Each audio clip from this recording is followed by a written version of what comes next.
Hi friends, welcome back. 21वीं सदी का सबसे बड़ा इतिहास रचा भारत ने। चलो देखें, वीडियो शुरू करते हैं। वीडियो शुरू करने से पहले अगर आप चैनल पर नए हो और आपने अभी तक सब्सक्राइब नहीं किया तो जल्दी से पहले सब्सक्राइब के बटन और बेल आइकन को क्लिक कर लो ताकि आपको हमारे सारे न्यू वीडियोस के नोटिफिकेशन मिल जाए जैसे हम अपलोड करें। अगर आपको वीडियो पसंद आता है प्लीज लाइक एंड शेयर। चलिए शुरू करते हैं। नमस्कार दोस्तों, स्वागत है आपका हिंदी नॉलेज शो में। तो दोस्तों, जो खबर मैं आपको देने जा रहा हूं इसे सुनकर आपकी छाती गर्व से फूली नहीं समाएगी, क्योंकि भारत ने सबसे बड़ा इतिहास रच डाला है और इसे 21वीं सदी में भारत की सबसे बड़ी जीत मानी जा रही है, क्योंकि इसने भारत की इज्जत इतनी ज्यादा बढ़ा दी है डिजिटल के क्षेत्र में खासकर, जिसे बयान नहीं किया जा सकता। लेकिन ये इतिहास है क्या, ये जीत ये तो है मुझे लग रहा है कोविड के टाइम चलिए का मैं है आपको सारी चीजें विस्तार से बताता हूं। तो दोस्तों, इसकी शुरुआत हुई थी अब से कुछ दिन पहले, जब फ्रांस की राजधानी पेरिस में मौजूद विश्व विख्यात एफिल टावर से यूपीआई को लॉन्च किया गया था फ्रांस के अंदर। और पूरे यूरोप में फ्रांस पहला देश बना था जहां पर भारतीय यूपीआई को लॉन्च किया गया, लागू किया गया। और अब आप अगर एफिल टावर घूमने जाएंगे, पेरिस कभी ट्रिप पर जाएंगे, तो बड़े मजे से आपके पास जितने भी वॉलेट हैं जिनसे आप पेमेंट करते हैं, इनका इस्तेमाल कर सकते हैं। आपको किसी क्रेडिट कार्ड की जरूरत नहीं, किसी डेबिट कार्ड की जरूरत डायरेक्टली नहीं पड़ेगी। लेकिन बात सिर्फ वहीं तक सीमित नहीं है। दरअसल फ्रांस के साथ साथ ही नेपाल, श्रीलंका, ओमान, भूटान और मॉरिशस में इसे लागू कर दिया गया है। ये 7 देश हैं जहां पर इस वक्त आप यूपीआई का इस्तेमाल कर सकते हैं। पढ़ते हुए मेरे को लगा लेकिन मालदीव में फिर गुस्से में होने वाली थी। सबसे बड़ी खुशखबरी ये है कि साउथ ईस्ट एशिया में यूपीआई छाने वाला है और बताया जा रहा है कि 20 से ज्यादा देश हैं जहां पर कुछ ही दिनों के अंदर यूपीआई लॉन्च हो जाएगा। कौन से देश? Malaysia, Thailand, Philippines, Vietnam, Singapore, इसके अलावा Cambodia, south Korea, Japan, Taiwan, यहां तक कि हांगकांग, जी हां, चीन के कब्जे वाला हांगकांग में भी अब यूपीआई लॉन्च कर दिया जाएगा। और इसी के साथ यूपीआई अब तैयार हो चुका है वर्ल्ड पेमेंट सिस्टम को डोमिनेट करने के लिए। आपको याद होगा कि दुनिया भर के जितने भी पेमेंट सिस्टम है, इस पर 2 ही कंपनियों का राज है, या तो वीजा या मास्टर कार्ड, दोनों अमेरिकी कंपनियां हैं। लेकिन यूपीआई भारत के रुपे कार्ड के साथ मिलकर इनकी डोमिनेंस को ध्वस्त करने जा रहा है। और आप सोच भी नहीं सकते इससे भारत को कितना फायदा होगा। आपको ये कैसा फायदा? दरअसल आपको याद होगा रूस यूक्रेन का युद्ध, उस समय अचानक से युद्ध के कुछ ही दिनों के बाद तमाम विदेशी कंपनियों ने रूस का बायकॉट कर दिया था। और इस वजह से रूस को एक ऐसा नुकसान हुआ जिसके बारे में आप अंदाजा भी नहीं लगा सकते, ना ही इसकी चर्चा हुई ज्यादा। दरअसल नुकसान यह था कि रूस में जितने भी डेबिट कार्ड थे या जितने क्रेडिट कार्ड थे जिनके इस्तेमाल से आप एटीएम से पैसे निकालते थे, या फिर आप कहीं शॉपिंग करने जा रहे हो, या फिर आप खाना भी खाने जा रहे हो रेस्टोरेंट में, तो वहां पेमेंट करना होता है। तो इन सभी के लिए क्या इस्तेमाल होता है? कार्ड। और ये कार्ड कौन से होते थे? या तो मास्टर कार्ड या वीजा कार्ड। लेकिन अमेरिका ने इनका एक्सेस बंद कर दिया था, क्योंकि ये अमेरिकी कंपनियां थी। लोग एटीएम से पैसे नहीं निकाल पा रहे थे, सब्जियां नहीं खरीद पा रहे थे, रेस्टोरेंट में जा नहीं पा रहे थे, यहां तक कि मेट्रो का कार्ड तक खरीदना महाभारत हो गया था। लेकिन सोचकर चलिए, अगर उनके पास रुपए या यूपीआई जैसा सिस्टम होता तो वो किसी देश पर निर्भर नहीं होते। वो 2 मिनट में लात मारकर अमेरिकी कंपनियों को अपने देश से बाहर निकालते, वो संकट में नहीं फंसते। लेकिन अब आप कहोगे कि यूपीआई और रुपए ये तो हमने अपने लिए बनाया है, खुद का सिस्टम, ताकि हम किसी दूसरे देश के कंपनियों पर निर्भर ना रहें पेमेंट सिस्टम के लिए, तो फिर हम इसे दूसरे देशों में लॉन्च क्यों कर रहे हैं? पहला ये कि हम जो ये ग्लोबल डोमिनेंस है वीजा मास्टर कार्ड, इसे तोड़ना चाहते हैं।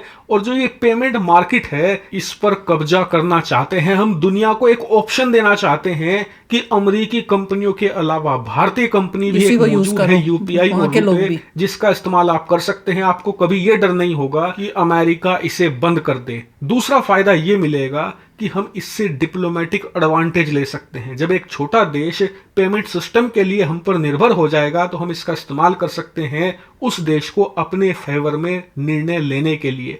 तीसरा बड़ा फायदा ये होगा कि भारत का वो वर्ग जो लगातार विदेश घूमता है या विदेश में अपना काम करता है, वो अब भी यूपीआई और रुपए का इस्तेमाल नहीं करता, क्योंकि विदेशों में इसका कोई यूज नहीं है और ना ही यह सुविधा विदेशों में उपलब्ध है। और वही वर्ग है जो सबसे ज्यादा पैसा खर्च करता है विदेशों में जाकर।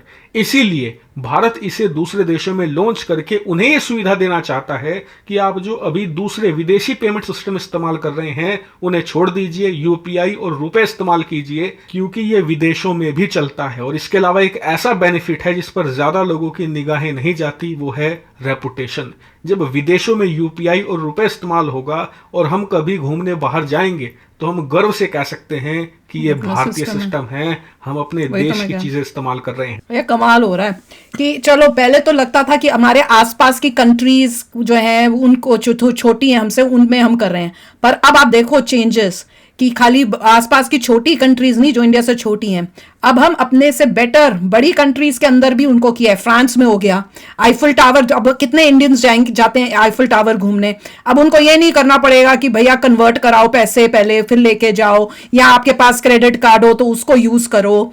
इसमें आपके पास जो आप वहां अपने देश में भारत में यूज करते थे वही फोन लेके जाना है, वहीं पे उसको वही सिस्टम से कर देना। देखिए लॉजिकली कोई कंट्री सोचेगी भी मास्टर कार्ड वीजा यूज करती है, डाइवर्सिफाई करना बेटर है कि आप यूपीआई भी कर लीजिए, जिससे ये है कि एक कंट्री आपको कंट्रोल ना करे। एग्जैक्टली ये है कि अगर एक कंट्री से लड़ाई होगी दूसरी अवेलेबल है, दूसरी लड़ाई होगी, तो छोटी कंट्रीज के तो डाइवर्सिफिकेशन बेटर है कि एक ही नेटवर्क के बदले आपको मल्टीपल नेटवर्क्स मिल जाएंगे। मगर अगर और इंडिया इसलिए नहीं कर रहा कि भाई तुम डिपेंड हो जाओगे तो जैसे यूएसए किसी को रोकता हम भी रोक पाएंगे, हम ये पॉइंट नहीं है। वैसे नहीं है। लोगों के लिए बेनिफिट ये है कि आपको मल्टीपल ऑप्शन मिल रहे हैं और हम स्ट्रॉन्गर बन रहे हैं, एक पे डिपेंड मत रहो, लीडर बन रहे दूसरे पे डिपेंड रहो, सब पे डिपेंड रहो, मल्टीपल लोग। और दूसरा जो है सबसे बड़ी बेनिफिट यूपीआई का कि उसमें ट्रांजैक्शन फी नहीं है, क्योंकि गवर्नमेंट सारा कार्य कर रहा है। मैं वो पूछने वाली थी, मैंने कहा फीस लगती है यहाँ पे आप जब क्रेडिट कार्ड यूज करते हो आपको तो नहीं फीस लगती, मगर जो बेच रहा है उसको फीस लगती है। नहीं, पर और भी प्रॉब्लम्स होती है क्रेडिट कार्ड में, जैसे बाहर के कंट्रीज में जब जाओ तो प्रॉब्लम्स होती हैं, इट्स नॉट दैट। और इसमें देखिए और काफी कॉन्सेप्ट की अलग बात है। यूपीआई में जब आप ट्रांसफर करते हो आपके बैंक से पैसा गया फुर्र खत्म, अगर फ्रॉड है तो गया, फिर फ्रॉड की लड़ते रहो। अच्छा, मगर क्रेडिट कार्ड में आपका पैसा नहीं जाता, आपको बिल बाद में चुकाना पड़ता है, और उसमें से आप बोल सकते हैं क्या क्या चीज आपको डिस्प्यूट करनी है, डिस्प्यूट करिए। तो जो भी फीस ले रहे हैं उसकी एक वो सुविधा भी आपको दे रहे हैं, क्योंकि अदरवाइज आप अपना एटीएम का कार्ड भी यूज कर सकते हैं हर जगह पे, सीधा बैंक से पैसा निकल जाएगा आपके, तो फर्क है। बट मैं तो लोगों का सोच रहा हूं जो कर रहे हैं उनके लिए बेटर ये है कि मल्टीपल सिस्टम, जो जिन कंट्रीज का अपना कुछ नहीं है उनको तो मल्टीपल लेना चाहिए। ऐसा रशिया का भी सिस्टम है, ऐसा फ्रांस का भी सिस्टम होगा, सभी के हैं, मगर एक कंट्री को मल्टीपल का यूज करना चाहिए नेटवर्क। मैं तो ये सोच रही हूँ कि कुछ 10 भी नहीं, 12 कम से कम साल तो बोल ही लो, 12 साल पहले या उससे भी ज्यादा, 14 साल बोलो, 14 साल पहले जब मैं इंडिया आई थी क्रेडिट कार्ड का कोई सिस्टम था ही नहीं। मुझे याद है कि हम किसी मॉल में गए थे और मैंने क्रेडिट कार्ड वगैरह खोल के दिखा, मेरा भाई ये तेरे पास क्रेडिट कार्ड है, मुझे दे दे बहन, मुझे दे दे, क्योंकि उस टाइम क्रेडिट कार्ड्स नहीं होते थे 14 साल पहले। मतलब आपके पास ये कौन सा है, ये अमेरिकन एक्सप्रेस वीजा भी हार्डली किसी लोगों के पास होता था, और वहां पे लगाने के लिए कईयों के पास तो मशीन ही नहीं थी, जो थोड़ी बहुत दुकानें मॉल के अंदर थी वो लेती थी, पर उसमें मैंने एक में उनको इस्तेमाल करना भी नहीं आ रहा था, क्योंकि वो इतना सिस्टम उनके लिए नया था और कम लोग होते होंगे तो उन्हें भी प्रॉब्लम हो रही थी। और अब देखो सब पलट गया है, अब सब इंडिया में जो है भारत में सब शान से बोलते हैं हमने तो कभी नोट ही नहीं खोले, पता नहीं कितने साल हो गए, अब सब अपना फोन से ये यूपीआई यूज कर रहे हैं। ये तरक्की हुई है, ये मैं 14 साल पहले की बात कर रही हूँ, कोई 14 साल बहुत ज्यादा टाइम नहीं होता। ये बीजेपी मोदी जी का कमाल है जी।